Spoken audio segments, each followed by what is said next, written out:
Saat ini di ruangan kedua ya. Ruang kedua ini tempat koleksi kembali barang-barang bersejarah yang berada di Museum Bala Putra Dewa, dan juga ini terdapat salah satu kisah sejarah nih teman-teman yang kalian tahu mengenai Dr. M. Isa. Nah ini, jadi di area ruangan ini ya, tempat ruangan kedua ini ada beberapa barang antik juga sejarah dari tulis.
Nah ini ada tiga nih teman, ada Hasas, Gelumpai, sama Surat Bolo.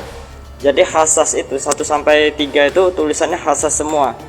Nah jadi ini tulisan ini lebih kepada tulisan, memang tulisan lama ya. Nah akan tetapi simbolnya lagi kembali kita ambil kepada kitab suci Al-Quran, tulisannya di situ. Nah oke, dan ini baru Al-Quran yang lama teman-teman. Nah ini koleksi Al-Quran yang lama ya, Al-Quran yang terdahulu. Jadi kalian belum tahu ya, nah ini salah satu Al-Quran yang lama yang berada di Museum Bala Putra Dewa. Nah, jadi ada sejarah unik yang bisa saya ceritakan kepada teman-teman Tribuners ya. Jadi kerajaan Sriwijaya memang pada zamannya dulu itu mayoritas kepada agama Hindu dan Buddha.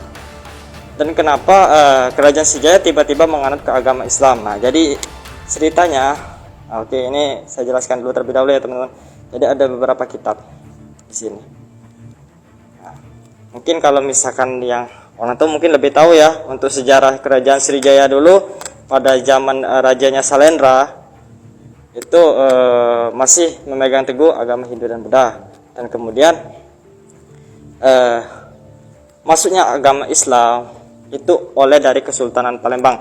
Jadi bisa sejarahnya panjang ya teman-teman kalau saya mau jelaskan, tapi lebih rincinya memang ada salah satu Kesultanan Palembang yang mengajarkan nilai keislaman di area Palembang ini, di tepatnya di kerajaan Sriwijaya.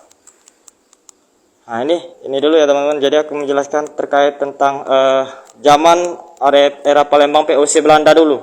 Nah ini salah satu pejuang kita teman-teman, pejuang Palembang terdahulu ya. Dan ini mata uang lama juga di dekat saya ini ada mata uang lama. Ini mata uang di zaman Belanda. Bisa kalian lihat kan? Mata uang pada masa pendudukan Jepang juga Belanda. Oh, ini mata uang pada ini Jepang, dan juga mata uang pada masa pendudukan Belanda. Nah. Jangan lupa subscribe, share, komen, dan like ya.